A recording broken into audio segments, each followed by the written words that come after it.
right. Well, I'm trying to do all the chakras this year, so I'm kind of just do them as Spirit lays up upon my heart. So we're at the 5th chakra now. We've already done chakras 1, 2, 3, and 4, and we're going to look at chakra 5. Now, I'm going to kind of just go back and touch back to where we've come from. We've tried to look at a couple of things which each chakra represents. Now, chakras are what I call databases. They hold data. They hold the story of your incarnation/incarnations energetically in each chakra. So to remind you, your root chakra begins absolutely at your conception.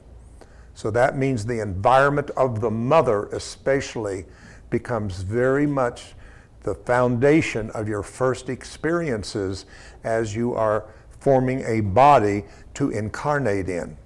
So the mother plays a powerful part in this. But it's not just the mother, but it can be the father or anything that is in the environment of while you are being formed in the womb. So that means you are taking that in energetically, what's around you. And I try to give you an example for me, and that's I had a great dad. He was a great dad. I have no doubt how much he loved me and he loved my mother and whatever, but he and I just did not have the kind of relationship I'd have liked to have had with him. Even though I knew he loved me, I knew he was there for me, he was very supportive of me, my ministry, but there was not that connection that I think any son would desire with their father. And I never understood that. And then when my mother came to live with me and was going through her transition, and we had those serious talks that you have at the end of life situations, she just mentioned to me how that my dad had an issue in the Army somehow that affected him neurologically and other things, and how that he had from that decided he did not want to have a child because he did not feel like he could be the best parent or father. So I was not exactly wanted in general to have a child. So that was the environment I was formed in, is that one of my parents really wanted me, my mother did, and my dad wasn't sure. And it wasn't me personally. It was just, can I be the best parent and the best father that I can be, and dealing with my own issues and illnesses and whatever. Well, I felt that was weaved into the fabric of my nature before I was even born, that I began to feel somewhat of a rejection from my father, but I felt close to my mother because she wanted a baby so much and wanted me so much that I got fed two different things. So that's in my first chakra, and I had to deal with that and to somehow change that. That's part of my story with that. So I'm just showing you that a lot of you need that kind of work done. You need first chakra work done, because if you don't, anything else you do is not going to work that well for you. If you don't change the very early fundamentals of your root experiences of this incarnation, which is also a file within all your incarnations, see. Some call that Akashic Records. I call it the personal Akashic Records, or the soul that holds all of these different layers of our information. And especially because of the fact we've not been a part of religions or systems in the 3D world that has taught us how to deal with those things, especially back that far. So if we don't get to the root, and that's what we call this, the root chakra. Now I'm going to tell you right now, this is going to be a 2-week thing. Yeah, because I got to lay the foundation with you a little bit each time. So I've had to do that in my case, and I think all of you at some. Now we all have different levels. Some of you had better than others, Some of you didn't know who they were, and you've been on that quest. Some of us knew, and we knew that a parent left and abandoned us, and we didn't know. It could be a mother also, but sometimes dads don't always show up for the rest of the story of what they have started. And that happens. So, and sometimes we're just formed in an atmosphere of a lot of fear, a lot of anxiety, which kind of shows up kind of in our nature somehow. You know, we have a tendency to be more fearful because we had a parent that was very fearful. Or sometimes we end up with some good parts of their nature too that makes us loving, good people. So it's kind of a mixture that goes on at that day. But there's a reason why the teacher said, put the axe at the root of the tree. That's a scripture. Put the axe at the root of the tree. And the Native Americans use that as, if you want the sun to shine in your face, step out from under the family tree. So that's not taking away anything from family, but it is realizing that there is a part of you that did not come from your genetic ancestral family, but came through them. And that's the part of them that they never understood about you. You that felt different from all your brothers and sisters and cousins and family. You were kind of the odd one. I say to we white folk, we were the black sheep of the family, and you black folks, you were the white sheep of the family. So we all came in a little differently because we were more conscious of the part that was coming through than we were just the part that was coming from them. So you're bigger than your DNA ancestral story, right? So that's an important part. So that's our root chakra, and the Christian sacrament that kind of goes with that on a metaphysical level is baptism. Baptism. That's in a lot of religions and churches, not in mine, but in a lot they immediately baptize the baby because of the belief in original sin and whatever. I mean, isn't that ridiculous to think that a baby's going to hell if it doesn't get baptized? But believe me, millions of people has bought into that doctrine. But on a metaphysical understanding, it is talking about the entrance of the Shekinah glory, which is then connects us to the tree of life in the Kabbalah state. So you have a Kabbalah connection, you have a Christian connection, and you have a metaphysical connection in that way. And this is our connection to Gaia, the earth mother, the earth mother. We are attached to that. The second one is the power of our relationships. This happens as we reach about the age of 6 or 7. And you're kind of leaving the safety of the tribe and starting to go to school, and now you're going to have relationships with other people that don't have a connection to you genetically. In other words, they don't have to like you. They don't owe you anything when you go to school. You know, and so you kind of have to earn your way to be liked or to be popular or to be accepted. And that all goes on in your second chakra, that story of relationships with others outside. And why that's important is because that will be the foundation of all of the relationships you're going to have in your lifetime are going to be echoed by that first experience. This is why a lot of people are not successful with relationships or marriages or whatever, because they've not changed that information or misinformation about having a relationship between another physical person on a more purposeful spiritual reason. In the Christian, it is communion. Communion. So I'm not going to stay along with these. The third is the self. This happens around 12 years old. If you notice in a lot of different texts and schools of thought, that the 12 is a very important age. In the Jewish, it is the bar mitzvah, and in my account, it was the age of accountability. There was something about the age of 12. I don't know if it's because Jesus was 12 years old when he was teaching in the square or what, but it seemed like at 12 is when you need to get saved. So you were kind of covered up to 12, but after 12 you better hit the altar and start repenting as fast as you can, because it might not be a good thing at the end of your life. So this is an important part. So this is the place that you start your adolescence. This is when now you start feeling your body. Hormones are kicking in, and you're trying to deal with, how am I going to have a relationship with who I am? The body that I'm incarnated in, the race that I've incarnated in, the gender that I've incarnated in. All these identities of self-power is in that solar plex area. So again, deep work needs to be done in these three chakras, and I think this is ego. I think ego wants you to reroute you past that and try to take you into your spiritual journey, which starts in the heart.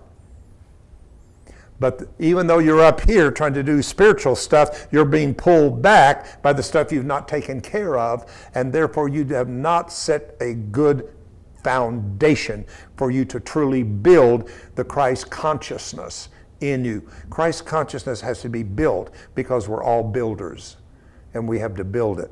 But what are you building it on? Now, a lot of you know a lot of good stuff. We're pretty smart sounding people because we've read the books, we've been to the workshops, we've heard great speakers and teachers, some of you for decades. And just to sit around and talk about it, we sound like we've really got a lot going for us. But that doesn't necessarily mean we really do when it comes down to the mundane or where the rubber meets the road. We're still dealing with issues with family, relationships, self-image.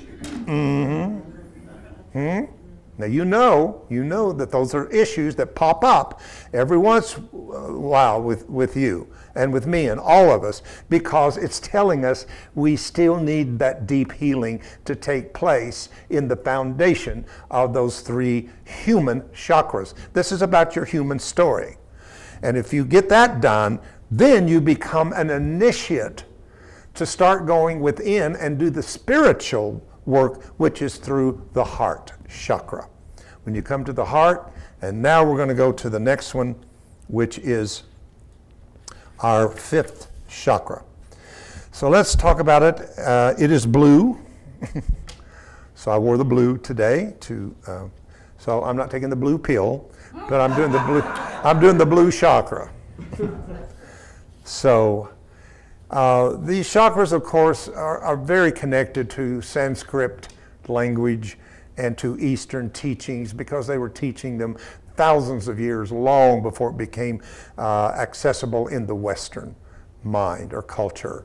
About 5,000 years, in fact, at least, they were talking about these particular energy centers that was discovered about 2 to 4 inches before the physical body in the etheric body.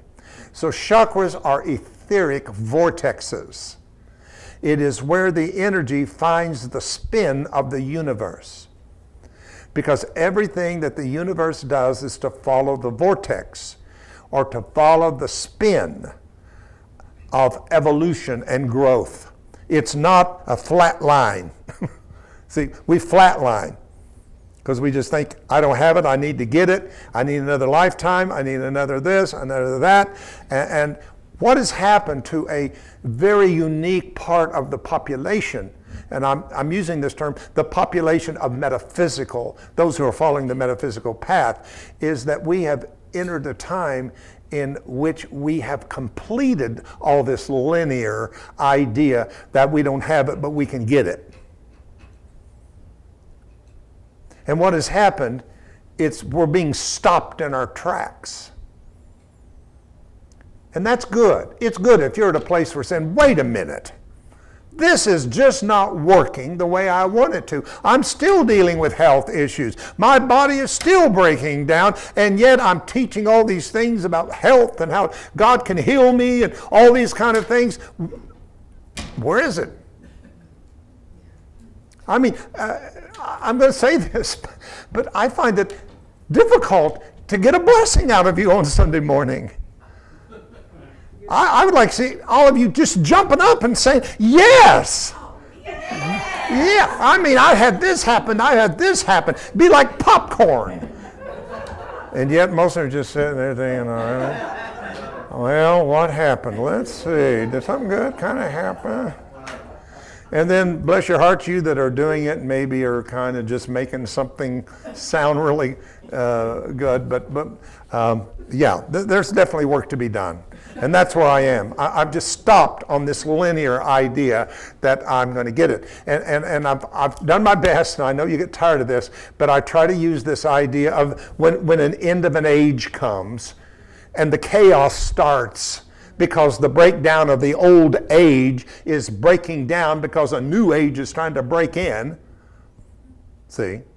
Everybody understand that? The only thing that causes breakdown is breakthrough. But most people are working trying to fix the breakdown. This is where it doesn't work anymore. As practitioners, if you think you can heal what is breaking down, you're not putting your energy in the right place. It's not about fix me, I'm broken. Because I wasn't created broken. I'm not created broken. If I'm saying I am broken, then I'm saying the I am God that created me is broken too. Now I don't have a Savior. Now I don't have a healer. Now I don't have anybody because I thought my Creator, God, Source, whatever you want to call it, was the one I could depend on. And years ago when I was introduced to A Course in Miracles, there was a part of it, and I'm going to try to quote it, but I'm ad-libbing, but it's a part where it says, please, and this is supposedly Jesus or the Christ or whatever speaking, please forgive me for the sin that you think I've committed. For if you committed sin, I too have, because we are one and the same thing. So the minute you take I am and get sick, and I am and I'm depressed, and I am tired, and I am this, you are diluting the creation and which you are part of into a lesser dimension and frequency in which illusion reigns and rules. Yeah, call it the simulation, call it what you want to, but it's just called being in the world. And then not being of the world, and then the entrance out of the world. You're either in the world, and you're very much in the world, you believe the world, you're fine in the world, or you've learned to be in the world but not of the world. So you're in the world but you're not of the system. But the next thing, how do I get out of the world? And that's where all these portals, vibrations, frequency, doors, I'm the way, I'm the truth, I'm the door, I'm this, all of these ideas is saying, okay, I have found my way out of the world, and I'm going to show you the way. You too can join me at the end of the carpet of time, in which we will enter in and back into Father Source together as one son and daughtership. That's a beautiful picture. It's in the Course in Miracles as I see it.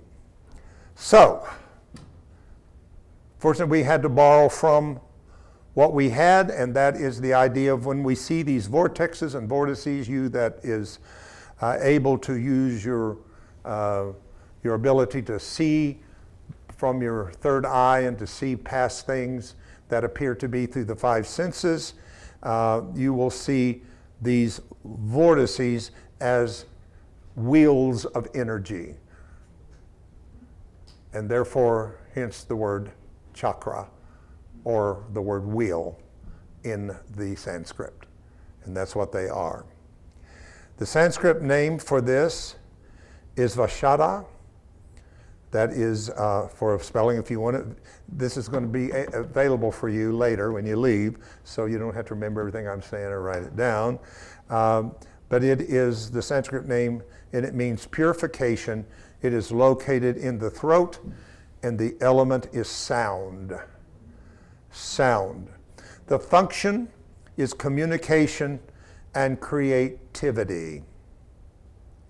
The inner state is the synthesis of ideas into symbols.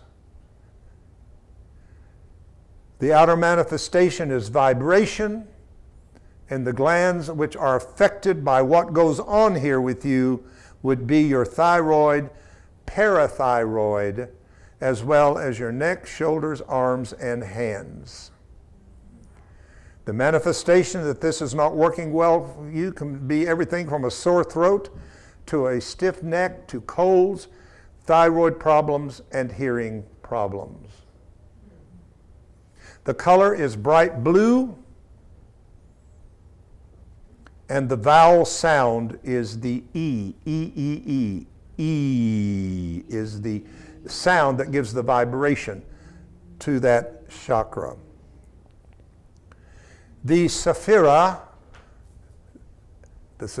are the trees of life in the Kabbalah, which all 7 of those, all these things connect together in different ways in which we study them, is the Hesed, which is love or mercy. But it has a complementary, which a lot of the Tree of Life does, and it is, it's called judgment. And of course we don't like that word judgment, but what it is saying, I changed it to intention. In other words, as you speak vibration through words, what is the intent in which your words are coming from? Because that's going to match. Intent will, the words that we speak will always match the intent in which we're speaking them. That's why I've noticed so long ago that people were saying so much, you know what I mean, you know. You ever have people do that to you? You know. And we all go, yeah. But we really, if we was honest, we say, no, I have no idea what you're talking about. But we don't do that because we don't want to act like we're stupid. So we just agree with everybody. Yeah, I get it.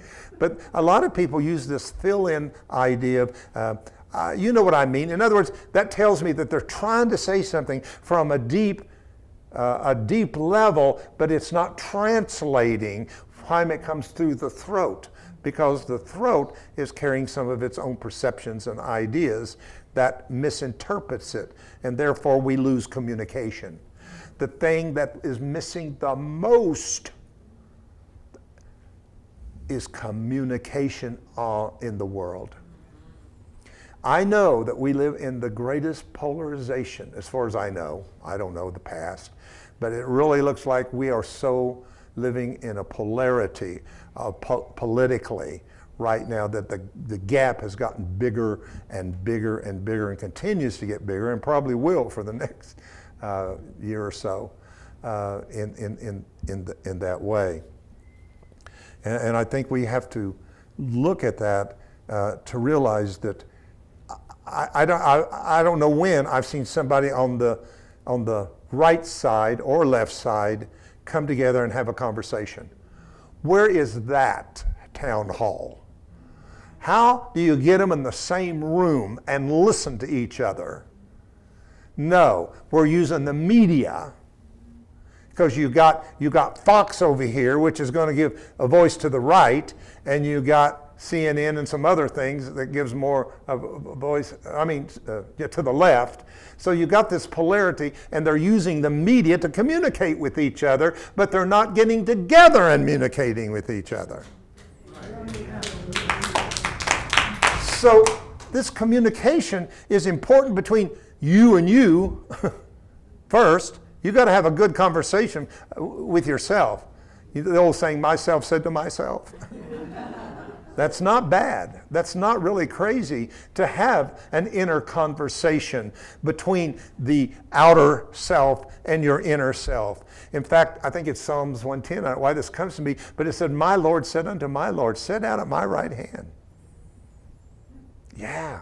So when have you had the conversation to communicate with aspects of yourself rather than push it off over here and then over here.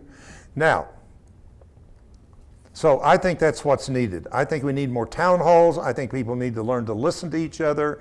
And why do you believe the way you do? Why do you feel the way you do? Where are you coming from? And I do think that's the only place to come to heal this nation and most of the world today is. So the throat chakra of America is very dysfunctional right now. See, every country has its own chakras. And America's chakra is shut down because there is no authentic, deep communication that is going on. We need communication with our significant others, husband, wife, partner, whoever. Please do not shut down deep communication. If you do, you will be in trouble and you will grow further apart from each other if you don't have honest communication.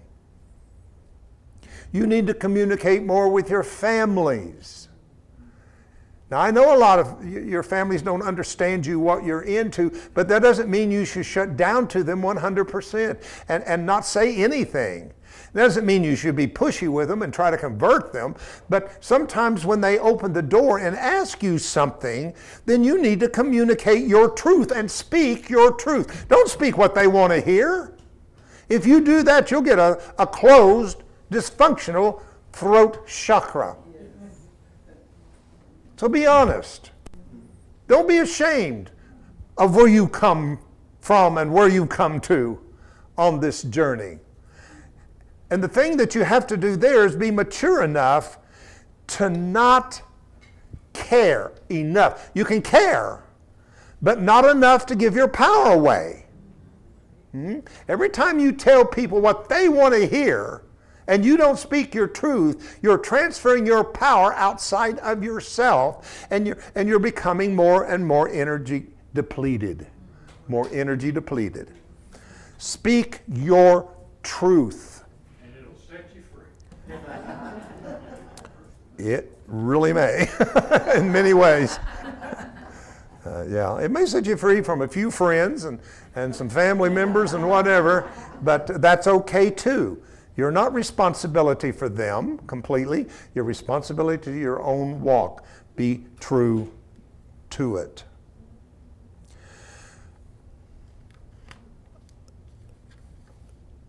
The fifth chakra is the center of choice and consequence, and the place in which we can change our spiritual karma by the power of the spoken word. In the beginning was the Word, and the Word was with God, and the Word was God. Words carry power. Every choice we make, every thought that we validate, as well as feelings we have, is an act of power that has biological, environmental, social, and personal, and global consequences. Carolyn Mace says that all illnesses has a connection to the fifth chakra because choice is involved in every detail of our lives and therefore every illness.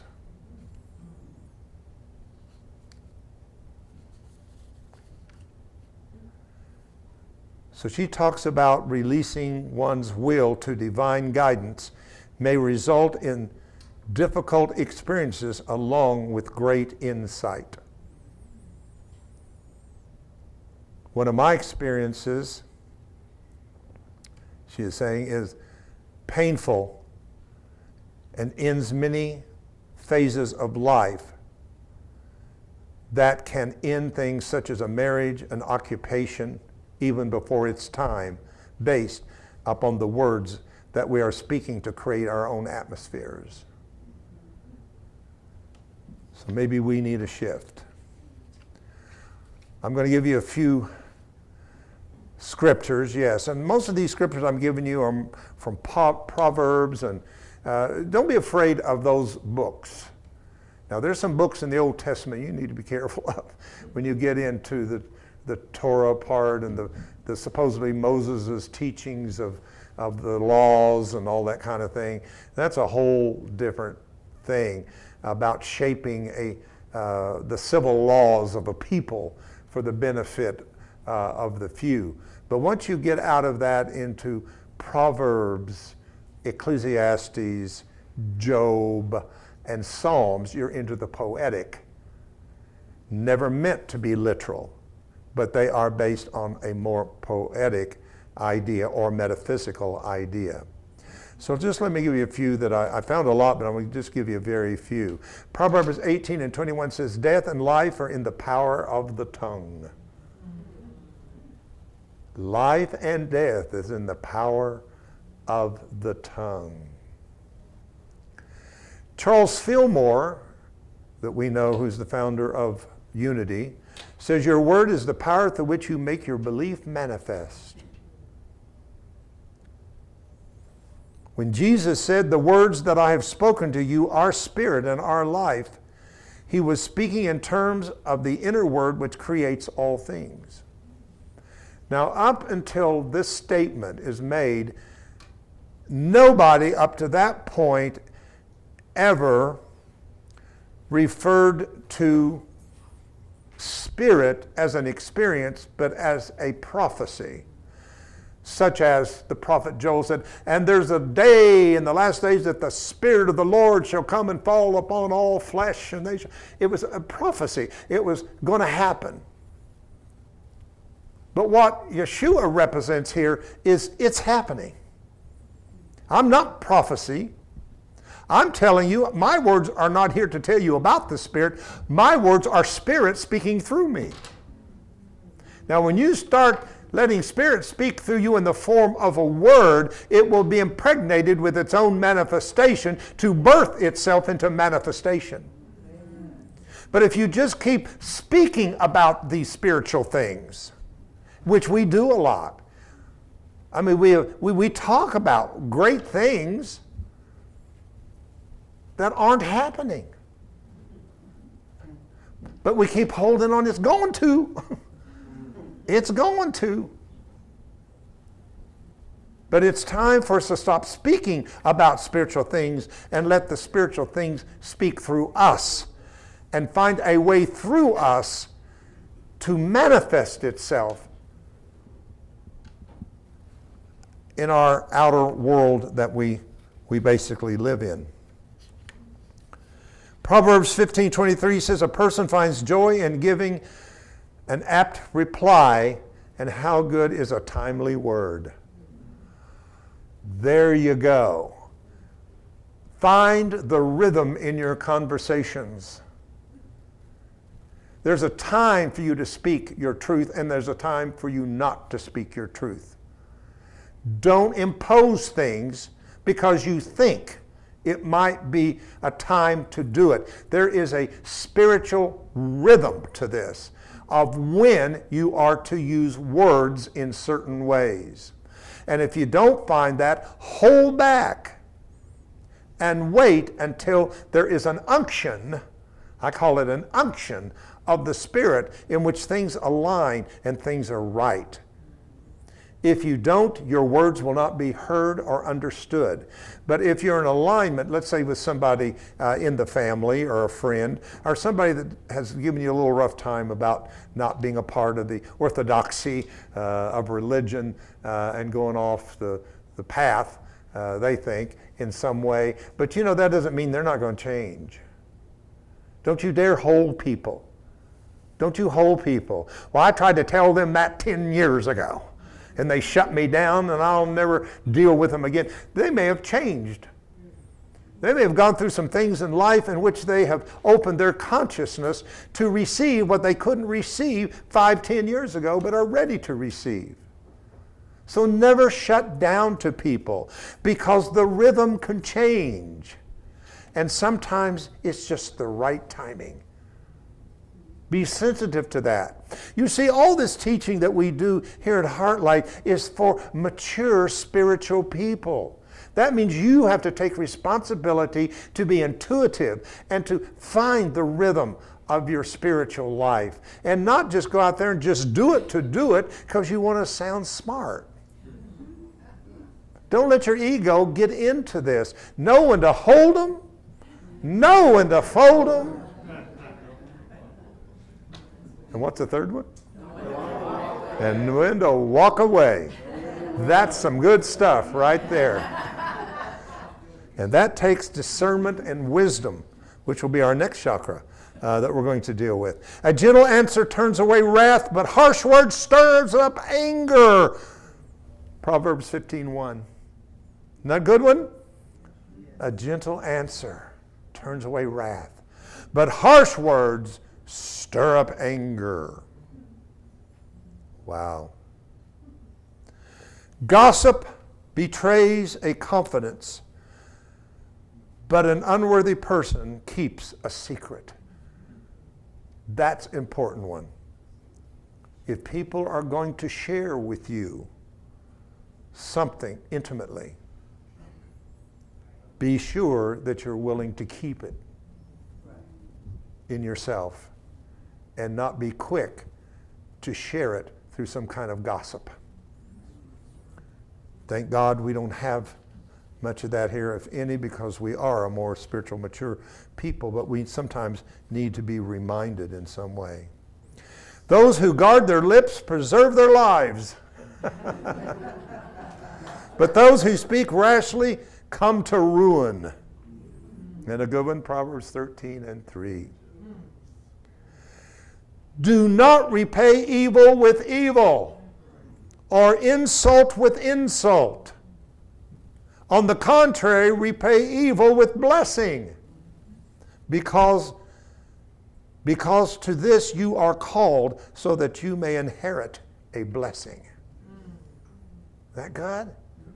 I'll do that again. Do not repay evil for evil. Too much of that in the world. An eye for an eye and a tooth for a tooth. Yeah. 1 Peter 3:9. A soothing tongue is a tree of life, but a perverse tongue crushes the spirit. I hope this is going to help us all today, just to do a check-in on our attitude of where we're coming from as we communicate and have conversation with one another. Even fools are thought wise if they keep silent, and discerning if they hold their tongues. Proverbs 17:8. James 1:9 says, my dear brothers and sisters, take note of this. Everyone should be quick to listen, slow to speak, and slow to become angry. Take your time. Do not be reactive, but be proactive. Being proactive means being mindful. It means for you to step out of the circumstance of the emotion of it. Because if you stay in the emotion will knock you out consciously, and you'll go into reactive mode. And that's when you say things you wish you hadn't said and can't take back, and even do things you shouldn't have done if you'd have just stopped and said, oh, if I'd have just thought about it, I'd have maybe made a different choice. Be the observer.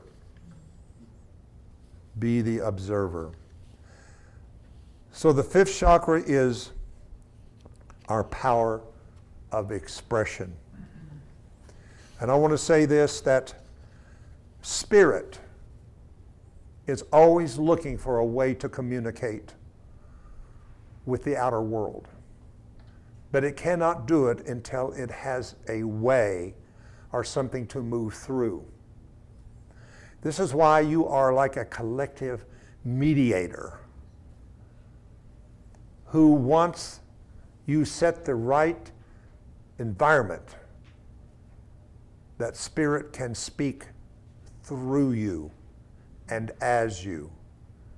And everything that spirit comes through you, the individual, is deposited over here in the collective consciousness of man. So remember this, your words Your expression is your investment in the collective world consciousness. What does that mean? It means how you use your words, how you communicate. Somebody has to step out of this eye for an eye and a tooth for a tooth. I believe it was Gandhi that said, if people don't, we'll all go blind. Keep taking an eye for an eye, there won't be anybody able to see it all. So somebody has to change. And I want to say this, and I'm in closing. I'm going to say we who are part of the subcultures, minorities. Now, some of you aren't, but some of us here are. We're a part of a tribe, so to speak, that is considered not the norm, right? It could be due to your race, your gender, your orientation. It could be due to many different things that isolate you into a smaller group of people than the stage of the norm, whatever.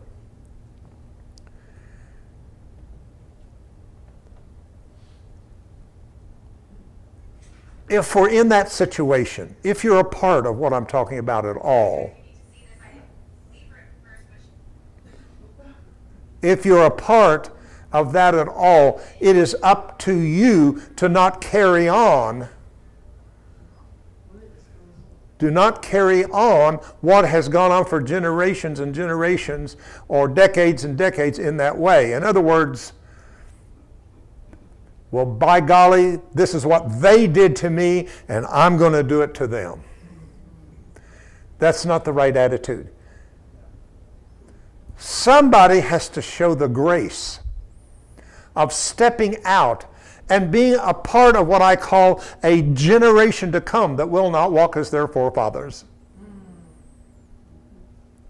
If you have been abused, if you have experienced prejudice, if you have experienced many horrible things that a lot of people have because they appear to be different from the norm, what's believed to be the norm, there is those that must rise up out of that into forgiveness and grace and love, and not carry on the hurt and the pain and the that has been handed down from generation to generation. So it is, if you're in that situation, then it is you that has the opportunity to rise up in love and forgiveness. Does that make sense to you? Now, some of you don't get it because you're not part. When you're part of the privileged, you know what I'm saying. Some of you just have not had that issue. Nobody has bothered you because of the color of your skin. Nobody has bothered you because of the orientation of your sexuality. Some of you have not been bothered because of anything else that maybe you're a part of that's out of the ordinary, whatever. So you may not totally get what I mean. But people who have, there must be a new generation arise out of that says the buck stops here. Now I know what you did to me wasn't nice. I know how you mistreated me.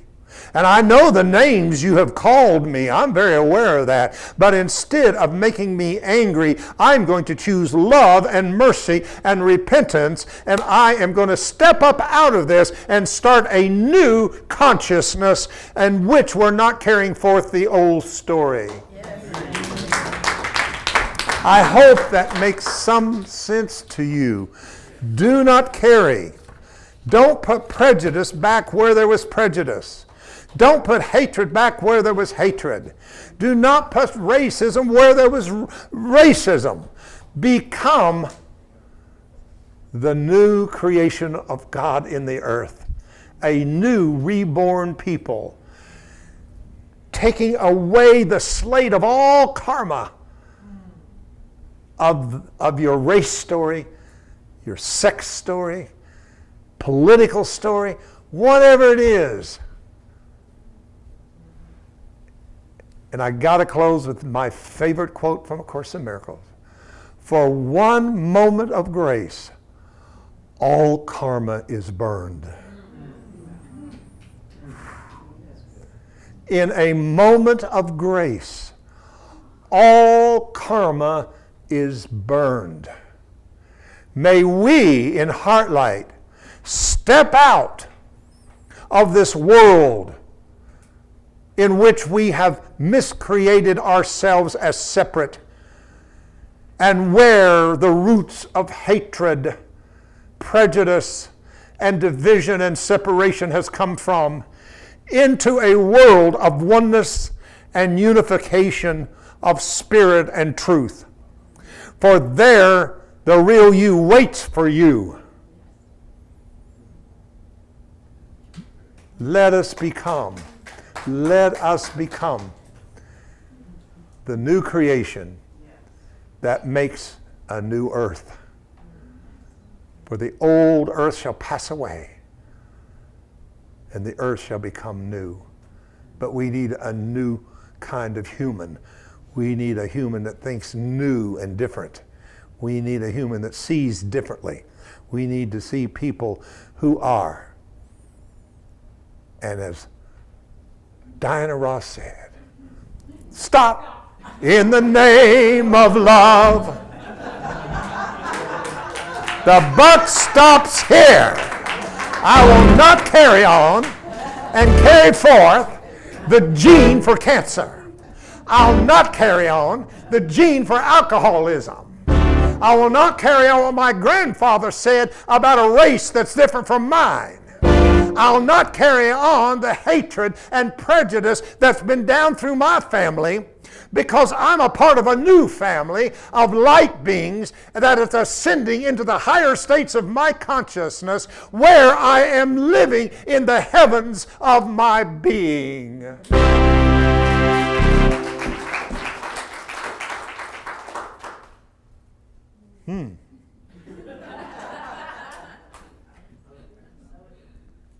Thank you, Greg.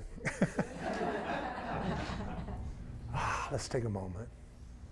So what we're going to do, we're going to go and do our throat chakra. It's bowl. So if you just join me in a relaxed state of reception. As I sound this chakra bowl for the throat, direct your consciousness to that part of your body at the throat, and allow this vibration to go in and clear anything out of your throat data, memory, that is not in a line with being open to pure communication. I want you to let it go. I want you to let the Spirit to minister to your throat chakra today and bring it into a clarity that will bring forth the voice of love, peace, and light.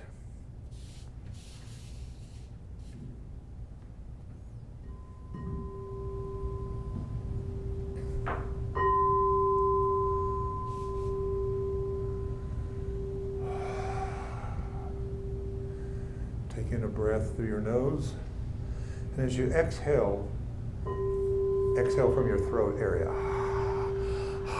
A deep, bring it down.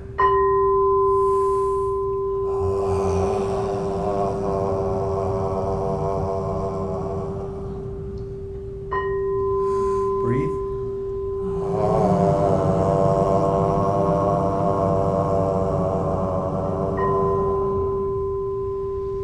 One more time.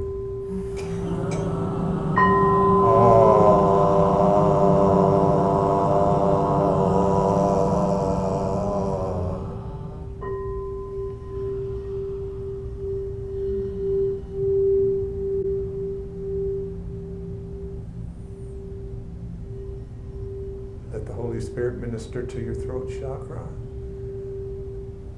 Let the angels of 100% pure light come and remove all miscommunication, all intentions of hurt, every time that you fail to speak your truth. Be filled with this new energy coming into our 3D world from 5D. This world is fresh, it is new, it is virgin. It holds no past story, but is your opportunity to let Spirit speak life and truth.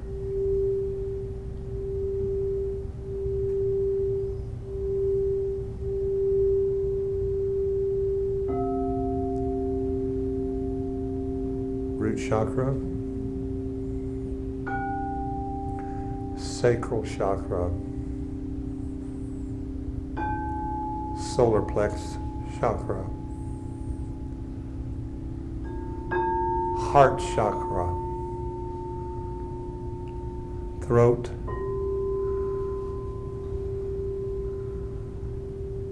and the eye of enlightenment.